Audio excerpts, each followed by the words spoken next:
yang membebaskan kami, kebenaran yang memberikan damai sejahtera dan sukacita di dalam nama Yesus Kristus. Kami sambut kebenaran-Mu. Haleluya. Amin. Salam. Salam. Salam damai sejahtera bersama kami Ministry Mimbar Salib.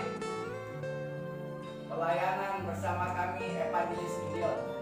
Pemirsa, pada pagi hari ini kami berada di ruang studio kami. Di sini tidak terlalu banyak orang, cukup keluarga dan anak-anak. Pemirsa, kami ikuti aturan pemerintah, tidak boleh ibadah yang terlalu banyak seperti di gereja. Kami ini di ruang studio saja, pemirsa. Mari kita ikuti, kita tonton. Pada pagi hari ini, pemirsa, kami akan menyampaikan kebenaran di dalam Alkitab, yaitu kemerdekaan bagi umat Kristiani dari Tuhan Yesus. Declaration Jesus Christ of Independent for Christianity. Declaration Jesus Christ of Independent for Christianity. Jadi kemerdekaan dari Tuhan Yesus Kristus kepada umat Kristiani. Nah, ini apa artinya kemerdekaan? Yaitu pembebasan kita dari penghakiman atau penghukuman. Pembebasan kita dari penjajahan. Jadi kalau kita tahu, pemirsa, saat ini adalah suasana kemerdekaan Indonesia. Merdeka tahun 1945 yang disahkan oleh Bapak Insinyur Soekarno dan Muhammad Hatta. Dan hari ini masih kita rasakan betapa kita merasakan damai sejahtera dan sukacita dan merdeka. Karena itu firman Tuhan di sini kita akan sampaikan bagaimana menjadi umat Kristiani yang merdeka. The Declaration Jesus Christ of Independent for Christianity. Jadi kemerdekaan bagi umat Kristiani di sini. Kalau kita lihat, Israel merdeka tahun 1948, tepatnya 14 Mei 1948. Dan Amerika merdeka tahun yaitu 4 Juli 1977. Indonesia merdeka ya 17 Agustus 1945. Nah, ini kemerdekaan yang ke-75. Nah, pemirsa, di sini mari kita langsung kita membuka yang pertama, yaitu pertempuran yang hebat, pemirsa. Pertempuran yang hebat di kayu salib, pemirsa.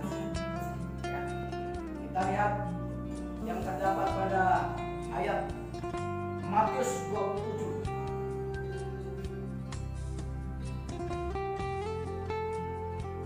Matius 27 ayat 1 sampai 44.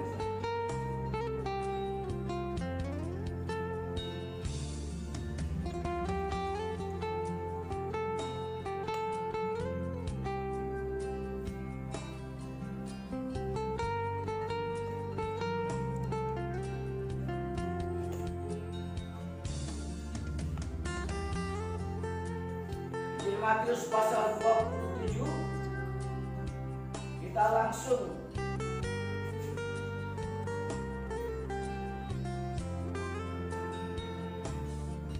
ayat yang ke-44.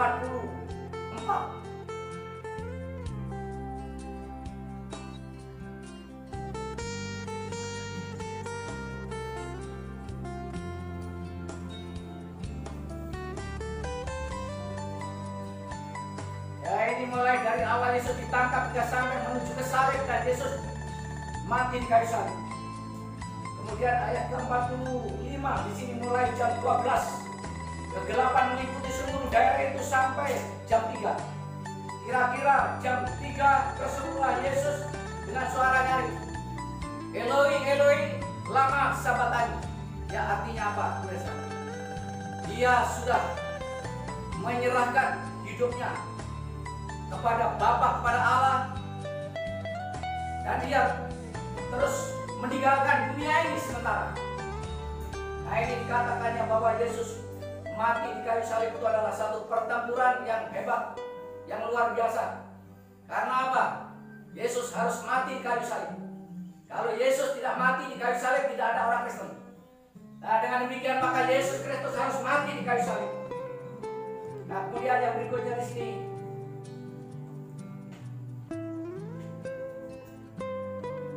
Markus 15 ayat yang ke-37.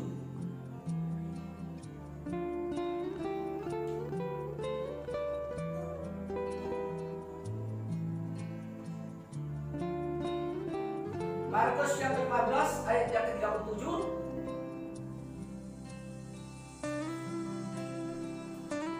Lalu bersungguhlah Yesus dengan suara nyaring dan menyerahkan nyawanya. Ketika itu tabir bait suci terbelah menjadi dua bagian. Saya tidak mengartikan ini, tapi yang jelas tabir bait suci terbelah menjadi dua. Nanti penjelasannya berikutnya akan datang. Pemirsa, di situ adalah proses kematian dan sampai dia kebangkitannya. Kita lihat pasal 28, Matius pasal 28.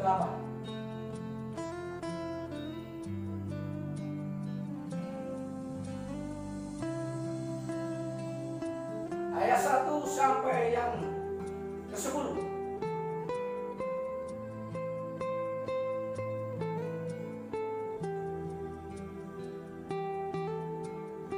Setelah hari Sabat lewat menjelang menyisirnya fajar pada hari pertama minggu itu, pergilah Maria Magdalena dan Maria yang lain menengok kubur. Maka terjadilah gempa bumi yang hebat, sebab seorang malaikat Tuhan turun dari langit dan datang ke batu itu dan menggulingkannya, lalu duduk di atasnya. Wajahnya bagaikan kilat dan pakaiannya putih bagaikan salju. Dan penjaga-penjaga itu gentar ketakutan, menjadi seperti orang mati. Tetapi malaikat itu berkata kepada perempuan itu, jangan kamu takut, sebab aku tahu kamu mencari Yesus yang disalibkan itu. Dia tidak ada di sini, sebab dia telah bangkit sama seperti yang telah dikatakannya. Mari lihatlah tempat ini berbalik. Jadi di sini kebangkitan Kristus adalah kemenangan dari pertempuran sejak mati dan disalibkannya. Kemenangan atas Yesus Kristus ini akan membawa dampak kehidupan umat Kristen menang. Umat Kristen di sini akan mengalami pembebasan dalam segala hal yang ada.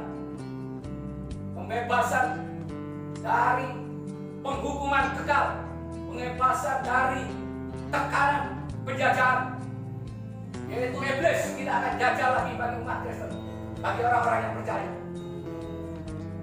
Dan kesejahteraan kehidupan, kedamaian itu dijamin, ditanggung oleh kemenangan Yesus Kristus, oleh kebangkitan Yesus Kristus. Yang kedua di sini kita lihat the Declaration Independent for Christians. Jadi kemerdekaan orang Kristen di sini yaitu ditandai bahwa di sini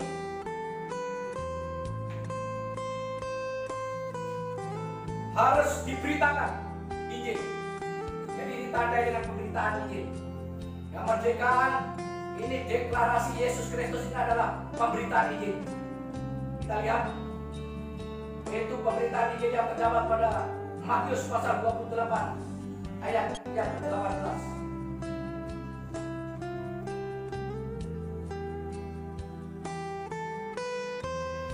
Matius pasal 28 ayat 18, Yesus mendekati mereka dan berkata, kepadaku telah diberikan segala kuasa di surga dan di bumi. Karena itu pergilah, jadikanlah semua bangsa muridku dan baptislah mereka dalam nama Bapa dan Anak dan Roh Kudus. Jadi kemerdekaan yang pertama yaitu memberitakan Injil, memberitakan pembebasan, memberitakan kedamaian, memberitakan kesejahteraan di dalam hidup umat, memberitakan pembebasan dari berbagai penghakiman, penghukuman dan kutuk-kutuk dosa-dosa yang dikarenakan oleh hukum, yaitu hukum Taurat. Kemudian di sini ayat berikutnya, dan ajarlah mereka melakukan segala sesuatu yang telah kuperintahkan kepadamu, dan ketahuilah aku menyertai kamu senantiasa sampai kepada akhir zaman. Ini yang sangat penting, esensinya penyertaan Yesus Kristus ini tidak akan pernah berhenti. Dia yang sudah mati kemudian dan bangkit, dia akan menyertai umat Kristen, hamba-hamba Tuhan, penginjil, pendeta, jemaat, dan semuanya disertai oleh Tuhan sampai akhir zaman. Jadi tidak ada kata-kata sendirian kita. Kita tidak ada kata-kata, tidak ada pembela, karena Yesus juga adalah pembela kita. Tidak ada kata-kata kita di sini tidak punya Bapa, karena Yesus adalah Bapa kita. Tidak ada kata-kata di sini tidak punya pasukan, karena Yesus adalah pasukan kita yang menjaga kita. Yang kedua di sini berita pertobatan, ya. Kita lihat berita pertobatan Lukas pasal 24 ayat 46 sampai 50. Injil Lukas pasal 24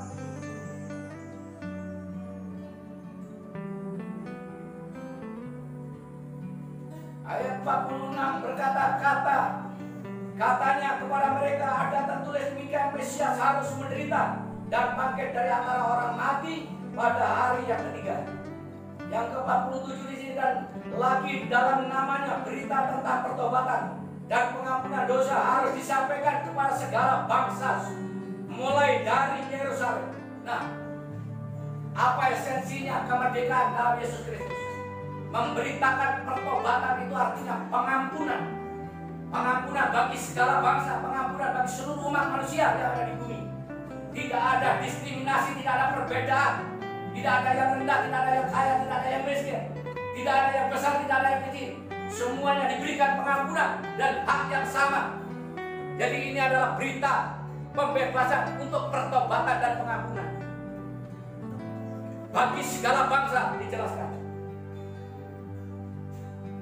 Dan kita adalah saksi, kamu adalah saksi dari semuanya ini.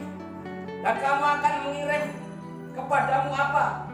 Dan aku akan mengirim kepadamu apa yang dijanjikan Bapakku. Tetapi kamu harus tinggal di dalam kota ini sampai kamu diperlengkapi dengan kekuasaan dari tempat ini. Nah, jadi Tuhan akan mengirimkan roh penolong bagi kita, roh kudus, roh pembimbing, roh penuntun, roh penjaga.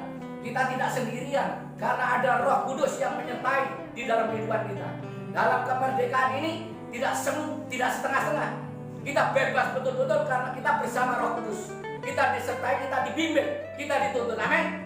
Dan kita dituntun dan dibimbing oleh roh kudus. Jangan takut, jangan khawatir, jangan ragu, jangan bimbang. Bagian yang ketiga yaitu kemerdekaan di sini, esensinya adalah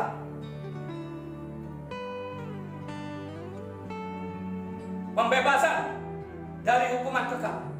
Roma 8 ayat 1 sampai 3 kita lihat.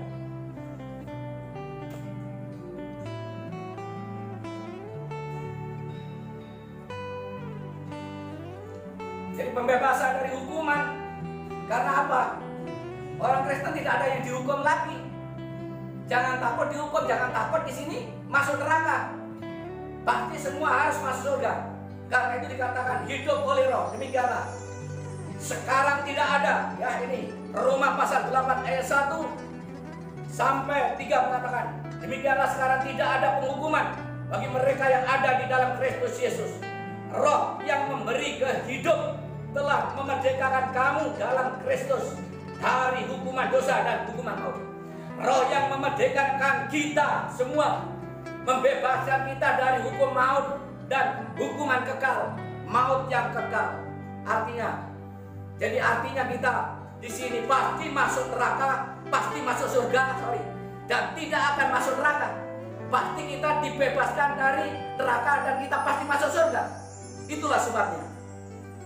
Ya, di sini dikatakan bahwa sebab apa yang tidak mungkin dilakukan hukum Taurat karena tak berdaya oleh daging telah dilakukan oleh Allah dengan anaknya sendiri dalam daging yang serupa dengan daging, yang dikuasai dosa karena dosa. Ia telah menjatuhkan hukuman atas dosa di dalam daging, supaya tuntutan hukum Taurat digenapi di dalam kita yang tidak hidup menurut daging tetapi menurut roh. Jadi kita di sini ya sudah bersama Roh Kudus dan hidup menurut Roh Kudus. Jadi kita bukan menurut hukum Taurat, bukan menurut ukuran dunia, bukan menurut ukuran manusia. Mengandai-andai kemungkinan bisa iya, bisa tidak, bisa selamat, bisa tidak seperti itu. Tetapi ukuran Roh Kudus, ukuran Tuhan Yesus, ukuran salib Kristus, itu yang mengukur kepastiannya bahwa kita umat Kristen pasti masuk surga. Kita lanjutkan bagian yang berikutnya, esensi kemerdekaan. Dengan menghapus surat hutang dosa, hutang hukuman kekal, hutang hukum maut. Kita lihat.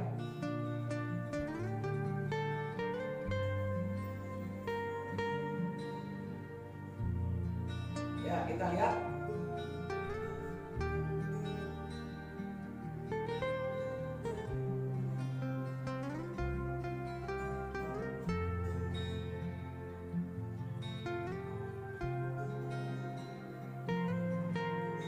Ayat yang ketiga di sini.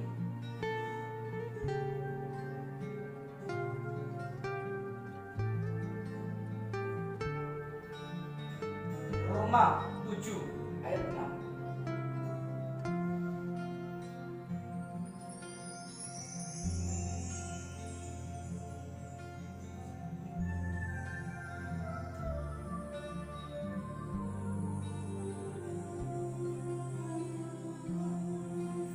Tetapi sekarang kita telah dibebaskan dari hukum Taurat, sebab kita telah mati bagi Dia yang menanggung kita, sehingga kita sekarang melayani dalam keadaan baru menurut roh dan bukan dalam keadaan lama menurut hukum Taurat.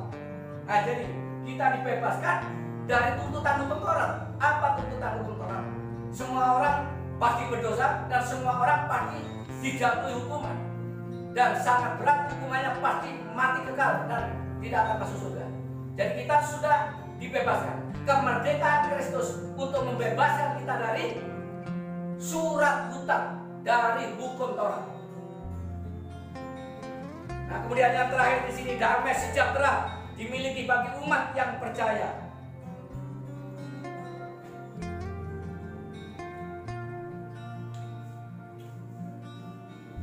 Kolose 3, kita lihat.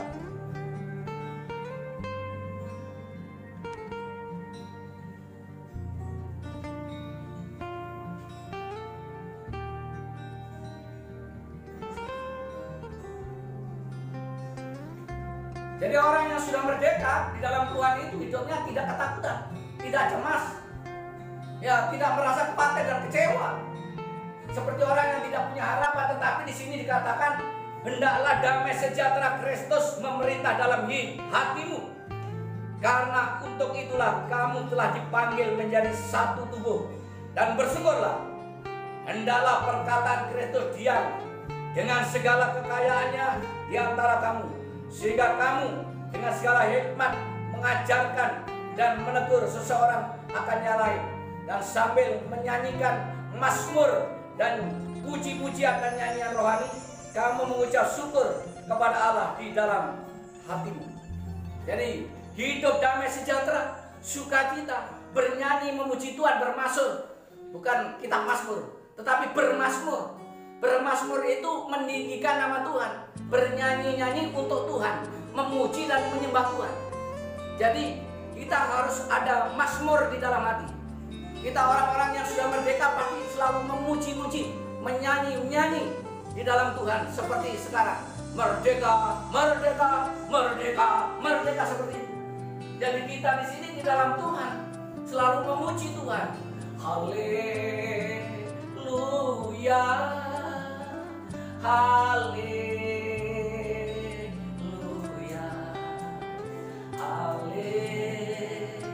haleluya, amin. Ini jadi orang yang merdeka di dalam Tuhan bersorak-sorai, bersorak-sorai di dalam Tuhan. Haleluya, ku menyanyi tentang Dia, haleluya. Ku bersorak tentang Dia, haleluya. Ku tak dapat hidup tanpa Dia. Nah, itulah pemirsa, di sini ada hidup bersama Kristus, deklarasi kemerdekaan umat Kristen, Declaration Jesus Christ of Independent Christian.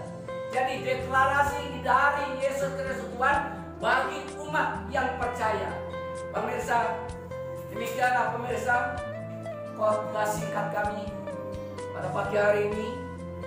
Jangan lupa terus ditonton, diikuti terus. Ini sangat penting. Kemerdekaan bagi umat Kristen sangat penting. Kemerdekaan bagi umat Kristen ini adalah sangat esensi bagi kita. Ya, oleh sebab itu kita harus tangkap betul-betul firman Tuhan pada pagi hari ini, supaya kita tidak ada yang kecewa, tidak ada yang susah, tidak ada yang merasa tertekan. Ya, semua akan terbebas, semua bersukacita, bersukaria di dalam Tuhan. Pemirsa, ini adalah duri lambang salib Kristus yang telah mati bagi kita. Ini duri pemirsa. Nah, ini yang mengingatkan betapa pedihnya orang yang kena duri, betapa sakitnya orang yang kena duri.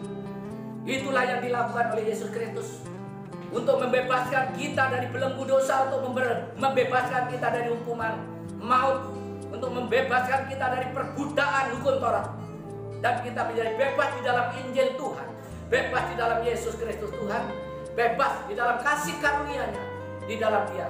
Ya, pemirsa, jangan lupa ditonton terus, diikuti, di subscribe, like, comment, dan di share. Pemirsa, sampai jumpa.